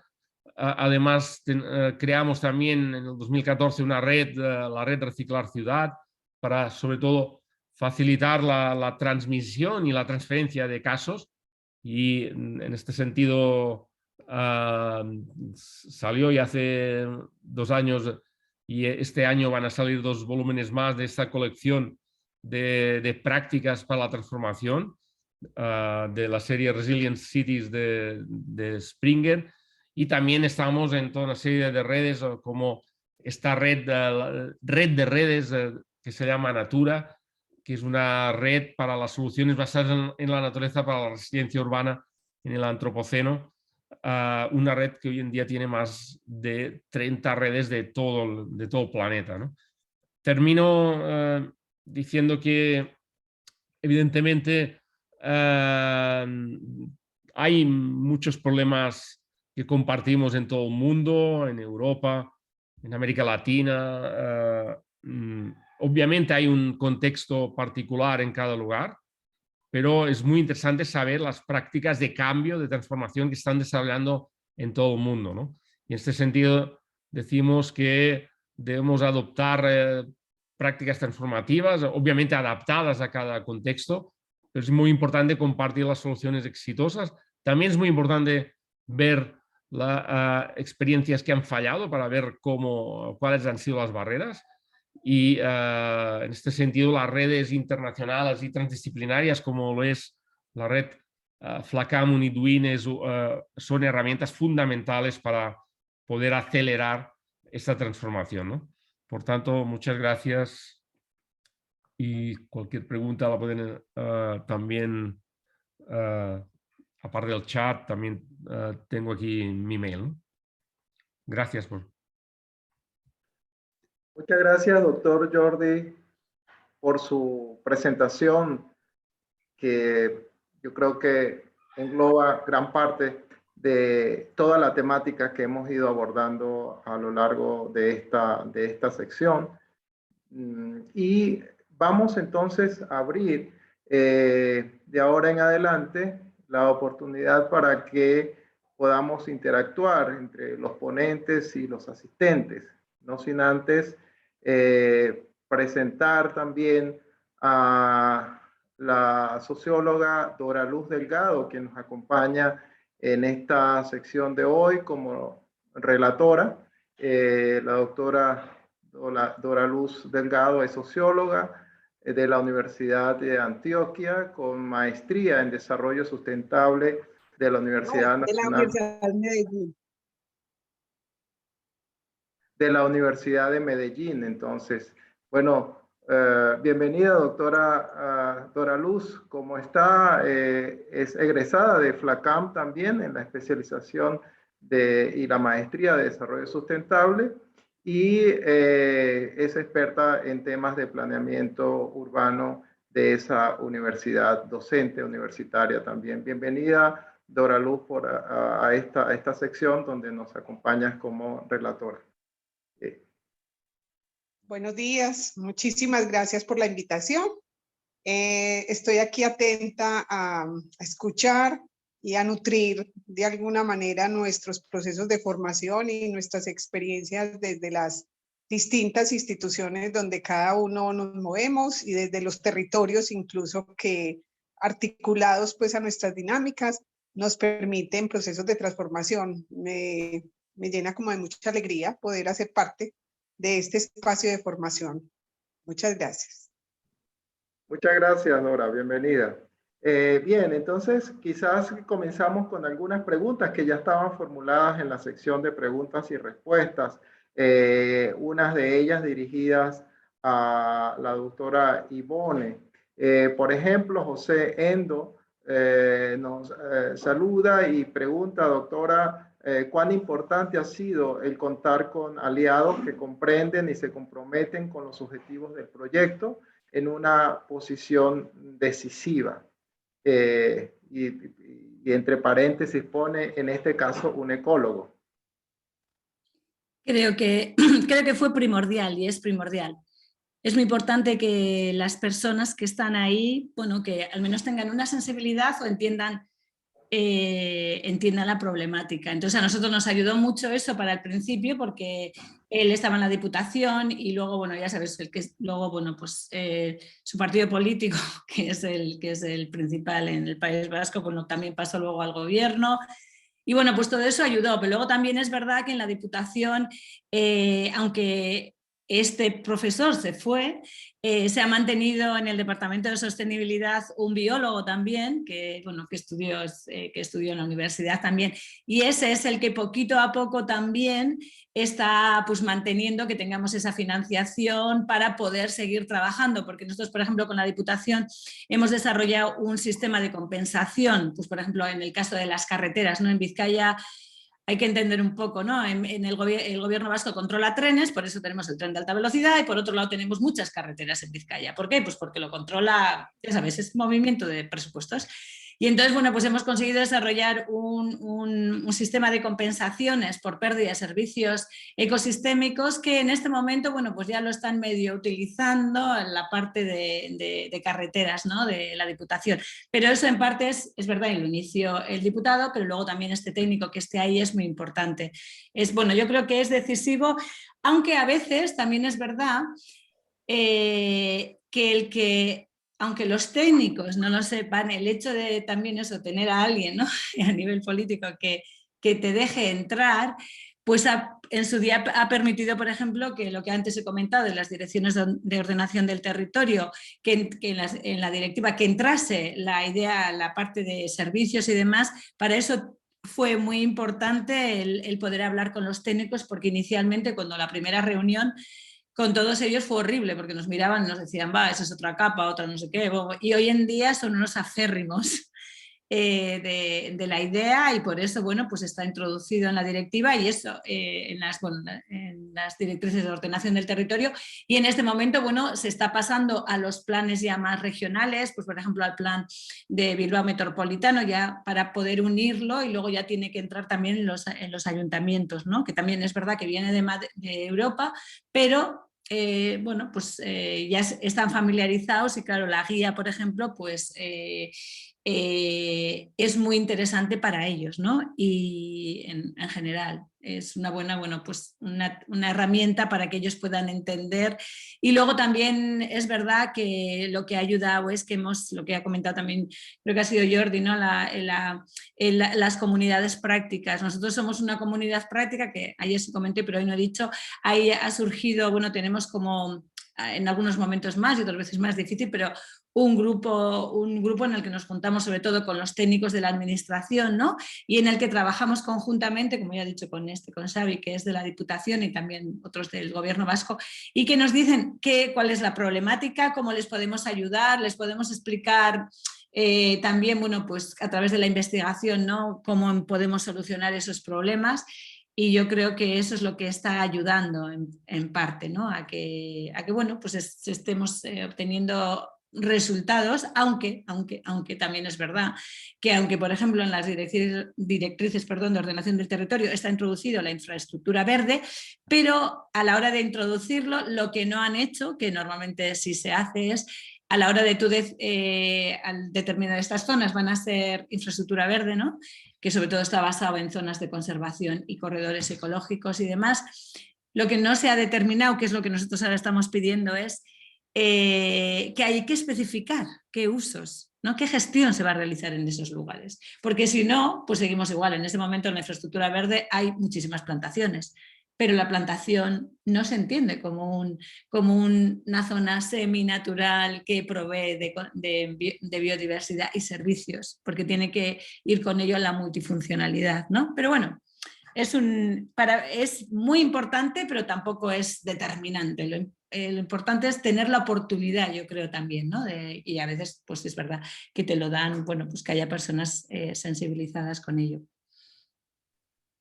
Gracias, doctora Ivone. Y quizás asociado a esto último, plantea Cecilia Craig que sobre pues, lo indudable que se sabe del beneficio en los servicios ecosistémicos que otorgan los espacios verdes, pero que en la mayoría de los casos, pues como lo acabas de decir, no son reconocidos, no son visibilizados y en algunos casos hasta menospreciados, ¿no? Vemos en las ciudades, las áreas verdes, en muchas de nuestras ciudades de América Latina, son espacios para depositar los residuos que no recoge el sistema y que nosotros mismos estamos generando. Y ella pregunta sobre, en la práctica, qué estrategias le resultaron más efectivas para comunicar eso de la importancia de esos espacios a las personas, porque es algo clave para poder llevar adelante acciones. Y también complemento una pregunta si la guía que ustedes plantearon, creo que la guía para los técnicos fue de alguna manera aceptada, convalidada, digamos, por parte de ellos. Sí, ¿qué es lo que, bueno, para comunicar, hombre, es importante a la ciudadanía, pero también los cursos que hemos estado dando, ¿no? Nosotros, como os comenté, bueno, ayer, ¿no? Tenemos cursos online que han sido gratuitos, ¿no? Y que están a un nivel divulgativo en el que las personas, y todos los años hay, bueno, pues igual no son muchos, pero hay unos años 40, otros 50, otros 80 personas que toman, bueno, que atienden ese curso, ¿no? Que es online y que ha ayudado por un lado, ¿no? a la ciudadanía, y por otro lado también es verdad que en el caso de la Diputación Foral de Vizcaya, por ejemplo, se ha dado un curso a los técnicos, ¿no? Especialmente especializado para ellos. Y en esos cursos, sobre todo, les explicamos ejemplos de nuestra investigación para que entiendan mejor, ¿no? Y lo mismo lo hemos hecho también con los técnicos del Gobierno vasco. Entonces, es muy importante, pues eso, lo que decimos, ¿no? Esa educación o eso que vean, ¿no? Que es que con esta metodología lo bueno y lo malo, ¿no? El que se gana, que se pierde, y que al final, bueno, pues tenemos que entre todos intentar, si queremos sacar lo mejor del territorio, pero que al final es permitir que ese territorio funcione, ¿no? De una manera resiliente y que, bueno, pues que sin necesidad de que tengamos que hacer ningún tipo de actuación, sino que simplemente haciendo una buena gestión del mismo. Sí, solamente ya para darle algunas preguntas tanto a Enrique, a Jorge Enrique como a Jordi. Aquí María Evelina Heredia consulta un poco sobre los niveles de participación que manejan respecto a los distintos actores. Entiendo que cuáles son los actores sociales que más interesados están en participar en estos procesos y cuáles son esos niveles que ellos tienen de participación. Doctora Ivone. Sí, ay, perdona, he oído otro nombre y entonces me he ido. A la hora, en la administración, la verdad es que cuando hemos propuesto se ha apuntado un número muy grande. Bueno, hace poco, no es aquí, sino que tenemos el live también de Salamanca, y yo no me acuerdo del Ayuntamiento de Salamanca, ya no sé, igual más de 50 técnicos del ayuntamiento, no puedo decir sobre cuántos, se apuntaron, y la verdad es que fue bastante, pues, agradable, pero también nos dejó un poco así como, guay, qué bien, ¿no? O sea, qué interesante, ¿no? Y entonces con ellos no solo se trabaja al explicarles lo que son, sino que también se trabaja pues las típicas matrices DAFO, ¿no? De las debilidades y tal, las fortalezas y los problemas que ellos pueden ver a la hora de poder implantar o no, ¿no? Es muy importante, yo creo, que también hacerles partícipes, que vean, o sea, que vean que a través de sus actuaciones cómo pueden mejorar, ¿no? Y ser parte de ello, más que piensen, bueno, pues tenemos que llegar a esto, pero me lo están imponiendo, ¿no? Que, bueno, pues que vean, que cada uno vea también cómo puede, ¿no? Ayudar a ello, entendiendo, claro, la problemática, ¿no? Actual. Yo creo que también es verdad que hoy en día, bueno, con lo del COVID y tal, pues poco a poco está sensibilizando más a la gente, ¿no? Pero cuando hicimos los primeros seminarios, cuando empezamos en el 2008, 9, 10, la verdad es que hubo una respuesta muy, muy importante desde los diferentes agentes, ¿no? sociales, y luego también con el proyecto Renatur hemos tenido diferentes, porque seguimos teniendo por otras también, bueno, pues invitando a los diferentes agentes, y la verdad es que, bueno, pues poco a poco está habiendo cada vez más, ¿no? Yo creo que nos damos cuenta de la importancia que tiene nuestro territorio, ¿no? Y yo creo que, bueno, pues el COVID, de todo lo malo que ha traído, pues yo creo que ha hecho que la sociedad nos demos cuenta de la importancia de las zonas verdes para nuestro bienestar y en especial la salud, ¿no? Eso es lo que me acuerdo cuando hubo una reunión o congreso de cambio climático en Donosti, ¿no? Aquí en Guipúzcoa, pues es una de las ideas que me acuerdo cuando habló una persona de Naciones Unidas, dijo, la salud parece ser que es lo que está haciendo que todos nos demos cuenta, ¿no? De verdad, de esa necesidad que tenemos de nuestro territorio verde y azul, sin olvidarnos también del azul, ¿no? Así es, doctora Ivonne. Justamente la salud en muchos casos puede ser un excelente indicador de cómo estamos en esa relación de armonía un poco con nuestro entorno, ¿no? Y no solamente la salud física, sino también la mental y si queremos ir un poco más allá también la espiritual, el buen sentirnos en una relación de armonía con el entorno y con nuestros semejantes. Muchísimas gracias, doctora Ivonne. Vamos en estos minutos que todavía tenemos para interactuar a formularle una pregunta que nos hace María Evelina, no, en este caso Víctor Guzmán, nos pregunta para el profesor Jorge Enrique González y hace aquí una pregunta un poco disparadora para analizar cómo la academia en ciencias humanas da conocimiento a las transformaciones sociales en Colombia. Es decir, dice él, todo lo dicho es excelente, pero cómo involucrarse para transformar. Bueno, como expliqué al inicio de mi presentación, el propósito del desarrollo de competencias interculturales en la formación universitaria consiste en abordar de manera específica lo que tiene que ver con este componente de la formación, porque suele ocurrir que en los programas universitarios se hace énfasis en el área de especialización o en el área disciplinar específica.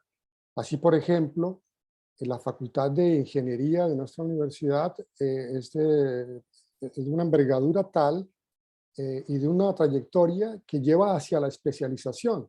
Se forman ingenieros civiles o ingenieras civiles con un alto nivel de profesionalismo en su área de trabajo.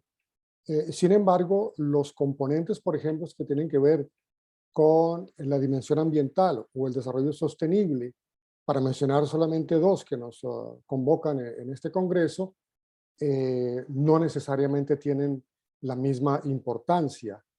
En algunos casos se ha abordado este déficit incorporando asignaturas que complementan el plan de estudios.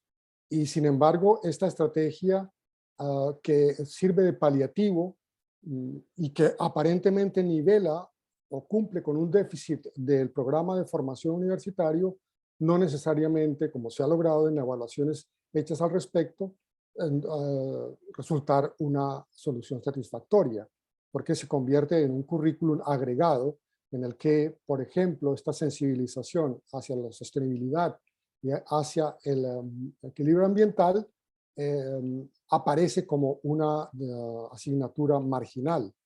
El desarrollo de competencias interculturales es una estrategia de carácter transversal, es decir, que forma parte de la formación universitaria como un elemento que acompaña, por ejemplo, la formación y el desarrollo de competencias cognitivas, que es lo que habitualmente se le da énfasis en los programas universitarios. Hemos podido constatar a través del World Council on Intercultural Competence que esto no es un problema exclusivo de Colombia ni de América Latina, es un problema a nivel internacional. Es un problema que tiene que ver entonces con la concepción de la formación universitaria. Y por tal motivo, la propuesta del desarrollo de estas competencias, más que convertirse en otro elemento curricular, está propuesto como un elemento integral de la formación. Una actividad entonces de carácter transversal que no solamente está dirigida a las estudiantes y los estudiantes de los programas universitarios, sino muy importante, y yo diría que estratégico aún, para el desarrollo de este tipo de competencias en las profesoras e investigadoras y en los profesores e investigadores, ¿no? Porque es justamente los agentes que necesitamos como mecanismo de reproducción ampliada de esta concepción de las competencias integrales. Muchas gracias, doctor Jorge Enrique. Hay una pregunta en la sección de preguntas del Zoom para el doctor Jordi y tiene que ver con un poco las experiencias que nos comentaba en el caso de este lado, en el caso de Medellín concretamente, y alguien, José Endo, comenta que es una lástima la invasión del cerro y dice que en ocasiones eso sucede por algo peor que la falta de compromiso de las autoridades, quienes en ocasiones es por eso que las propias autoridades promueven las invasiones. Entonces, él pues requiere un comentario de su parte en relación a eso, ¿no? Muchas veces estos procesos de invasión de áreas sometidas a veces hasta riesgos de la vida de las personas, son en algunos casos promovidas desde los sectores públicos. Sí, no es fácil, no es fácil. Un tema, yo diría que por un lado estamos abordando problemas muy complejos y que podemos caer en simplificaciones, ¿no? Moravia seguramente uno de los proyectos de transformación más importantes que se han desarrollado, donde han intervenido 3 administraciones seguidas, algunas diferentes, y donde se han, administración me refiero a la municipalidad, en 3 periodos diferentes, es decir, que es un proyecto de transformación a larga escala en el tiempo, con participación de múltiples actores, aparte de los miembros de la comunidad, intervinieron el área metropolitana, la alcaldía y cooperación internacional, cooperación desde la alcaldía de Barcelona, varias universidades locales, la Universidad Politécnica a través de la Cátedra UNESCO, y cómo esto se consigue que finalmente haya estos movimientos migratorios que consiguen volver a invadir. Bueno, quizás aquí, de hecho, cabría analizar. Nosotros estamos desarrollando en estos momentos una tesis sobre el arraigo, una tesis doctoral sobre el arraigo de gente desplazada, pero no somos suficientemente expertos. No sé si el compañero colombiano quiera opinar algo sobre los movimientos migratorios que sobre todo estos 4 últimos años se han desarrollado y se están desarrollando en muchas ciudades de Colombia, ¿no? Se llegan a desarrollar incluso como una serie de tramas de especulación inmobiliaria, igual que las tramas de las cuales nosotros aquí en España somos grandes expertos mundiales de transformación urbanística y de cómo se puede destrozar la costa española, por ejemplo, en muchos lugares, a través de gente que se apodera de un lote de terreno.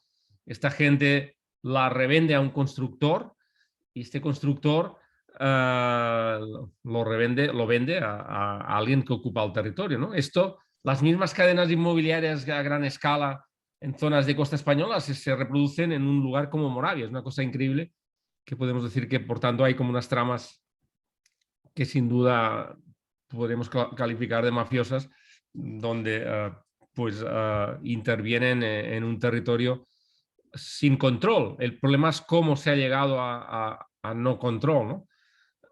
Y cómo nuestras mujeres de Moravia, que están, digo nuestras porque las queremos mucho y hemos ayudado a su formación, y cómo te llaman y te dicen que están amenazadas de muerte, que no saben si pueden seguir cultivando las orquídeas, y está en este momento la situación muy mala, ¿no? Una cosa que pasa también en España es que lo que ha hecho una administración, cuando cambia la administración, luego lo que ha hecho la anterior no sirve para nada, ¿no? Esto es muy típico y es un grave problema, ¿no? Porque hay cosas muy buenas que un político debería aprovecharlo, porque al final un político debería ser un servidor público, ¿no? Y creo que muchas veces esto no sucede así. Por tanto, en este caso, repito, que hubo 3 administraciones consecutivas, además de una vez cambió digamos, de signo político, que se hicieron suyo el proyecto de Moravia, es sin ningún lugar a dudas. Seguramente las 2 últimas administraciones no se han hecho suyo el proyecto, y esto seguramente ha ayudado a que este problema pues vuelva a que esta invasión fuera más fácil. Pero no es un problema fácil de resolver, y es un tema que deberíamos estudiar cómo estos desplazamientos de zonas rurales a zonas urbanas en Colombia, y nosotros seguramente no somos los más indicados para hablar de esto, ¿no? Sí. Sí, bueno, también nuestra colega Dora Luz, pues comenta precisamente lo que estabas haciendo referencia, ¿no? Que sobre esas invasiones en Moravia se presentan muchos casos por la falta de continuidad de los proyectos, y lo cual, pues, como ella lo plantea, requiere seguir analizando la complejidad de esos procesos, lo que subyace, lo que motiva a estos procesos que quizás bajo un esquema de pensamiento simple no lo podemos entender. Y por eso hay que involucrar aquí todos estos aspectos, incluso el tema de la cultura, de los saberes y de las razones sociales históricas por las cuales las poblaciones se mueven, se asientan, se desarrollan con estas características. Así que bueno, ahí también, digamos, ya para ir finalizando, cumpliendo las especificaciones que nos había dado Lucía, quisiera hacer quizás una ronda final de una pregunta para los 3, en el sentido de que estas actuaciones y estas áreas de intervención en las que ustedes trabajan en el marco de estas cátedras UNESCO, quisiera consultarles sobre cuál es el valor agregado que el desarrollo de estas actividades por parte de ustedes tiene el hecho de que sean amparadas dentro de esto que conocemos las cátedras UNESCO, ¿no? Porque perfectamente se realizan y se pueden llevar a cabo sin tener ese acompañamiento, pero el hecho de que sean cátedras UNESCO, y como estamos hablando hoy de las experiencias de estas cátedras, ¿qué elementos distintivos pueden ustedes relatarnos en relación a ese apoyo, ese aporte, ese involucramiento de la UNESCO en estos procesos de intervención? Quizás comenzamos con Ivone. Bien, gracias. Yo creo que en nuestro caso es muy importante. No voy a decir que es primordial, pero yo creo que ayuda a darle como más visibilidad, sobre todo a las instituciones, ¿no? les da como una garantía a veces, ¿no? Y a ellos mismos también prestigio, porque yo creo que a ellos también a la hora, pues imaginaros, de poner los presupuestos, no ponen el presupuesto con nuestro grupo de investigación, sino que ponen con la cátedra UNESCO. Quiere decir que, y bueno, eso yo creo que también da una garantía, ¿no? a ellos mismos, ¿no? Sí, porque como nosotros al fin y al cabo tenemos que cada X tiempo tienen que evaluarnos, ¿no? También, ¿no? Pues yo creo que es, bueno, yo creo que es muy positivo. Bueno, al menos en garantía y servicio y prestigio. ¿Mm? Visibilización, garantía de alcanzar los resultados y prestigio también, ¿no? Para los involucrados. Muy interesante. Gracias, doctora. Profesor Jorge. Sí. Bueno, en nuestro caso, esta experiencia que hemos presentado tiene que ver con una línea de trabajo consistente de la UNESCO en la sección de diálogo intercultural desde el año 2009, en la que se propusieron el desarrollo de competencias interculturales. En ese sentido, cuando nosotros hicimos la propuesta de cátedra UNESCO con la Universidad Nacional Autónoma de México, incorporamos como uno de los objetivos de la cátedra el avanzar en esa dirección. Y en tal sentido, nos vinculamos desde el inicio de nuestra cátedra en 2014 con esa área de trabajo. Y eso es lo que nos ha llevado entonces a servir de puente para divulgar a través de la lengua castellana dos publicaciones muy importantes que se han producido en ese lapso, que es competencias interculturales, aspectos conceptuales y operativos, y el ya mencionado manual para el desarrollo de competencias interculturales. Hay que señalar que al mismo tiempo, en este periodo, la consultora internacional Darla Deardorff publicó no solamente este manual, sino al mismo tiempo una publicación en Sage Publishers que sirve de referencia como estado del arte en desarrollo de competencias interculturales. Entonces, en el caso nuestro, la relación con los cuarteles generales de la UNESCO ha sido clara desde el comienzo. Y lo que hemos hecho es tratar de aportar desde la experiencia en Colombia y América Latina algunos elementos propios, por decirlo así, en la propuesta que hemos articulado, ¿verdad? Desde ese punto de vista, sí, la Cátedra UNESCO de Diálogo Intercultural trabaja en un área de énfasis específico de la Organización de Naciones Unidas para la Educación, la Ciencia y la Cultura, como por cierto entendemos que debe ser, ¿verdad? Si las cátedras de UNESCO lo que hacen es desarrollar en ámbitos universitarios propósitos que son centrales a la organización, a esa organización. Muchas gracias, profesor. Con el doctor Jordi, en relación a este aporte de la UNESCO al proyecto y al trabajo que se lleva a cabo en la cátedra. ¿Dices de la UNESCO desde la UNESCO París, quieres decir? ¿O? No quiero decir, o sea, como la pregunta era un poco qué aspectos distinguen el trabajo llevado a cabo en el marco de lo que es la cátedra, porque podría perfectamente llevarse a cabo sin que fuera cátedra UNESCO. Sí, no, en nuestro caso tenemos una relación bastante directa con el Programa Hidrológico Intergubernamental y con el Secretariado de la División de Aguas de la UNESCO, ¿no? Por tanto, aquí la idea es aplicar toda esta serie de principios en esta relación de cooperación que tenemos en trabajo en red con muchos países y obviamente desarrollar los principios que van saliendo del programa hidrológico intergubernamental, ¿no? También hemos intentado aportar también parte de los textos que se han introducido recientemente relacionados con economía circular, con todos estos temas relacionados también con las soluciones basadas en la naturaleza y ver cómo esto lo podemos aplicar en proyectos transformativos a una escala real, ¿no?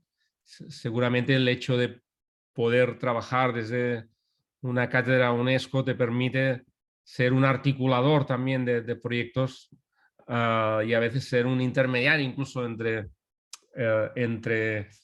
pues, administraciones públicas y comunidades para conseguir estas comunidades de prácticas que son fundamentales para tener proyectos que puedan servir de modelo o de laboratorios para la transformación.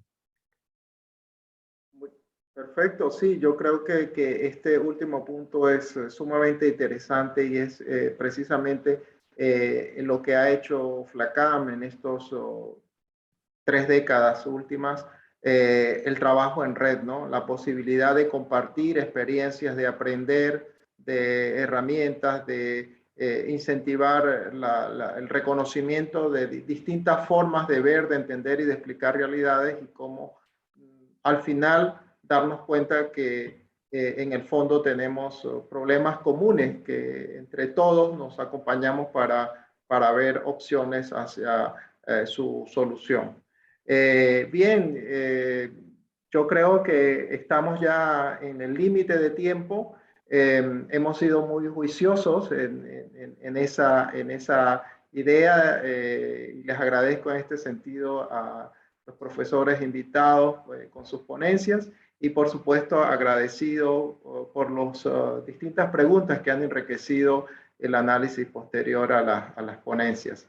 Así que bueno, agradecido también a Lucía, a FLACAM por invitarnos a apoyar esta actividad de hoy sobre estas experiencias exitosas de la Cátedra UNESCO en el tema de educación y participación. Y bueno, dejo a Lucía para el cierre. Muchas gracias. Sí, yo simplemente agradecerte a vos, Luis Andia, muy especialmente por esta excelente moderación y por cumplir también con los tiempos estimados. Vale decirlo, también forma parte de una buena organización del Congreso, dado que hoy tenemos un día arduo con una sucesión de eventos. Agradecerle a Ivone muy particularmente, a Jorge Enrique González Rojas, Jordi Morató, como cátedras invitadas adheridas, bueno, Jordi Morató como parte también de la red FLACAM Cátedra UNESCO UNITWIN, y a todos los espectadores por haber participado y a sumarse entonces también a la próxima sesión que empieza en 10 minutos y que va a ser la presentación de Patrimonio Integral y Paisajes Geoculturales.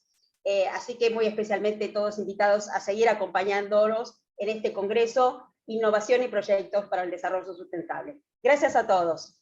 Muchas gracias. Muy bien, muchas gracias, que vaya bien. Saludos.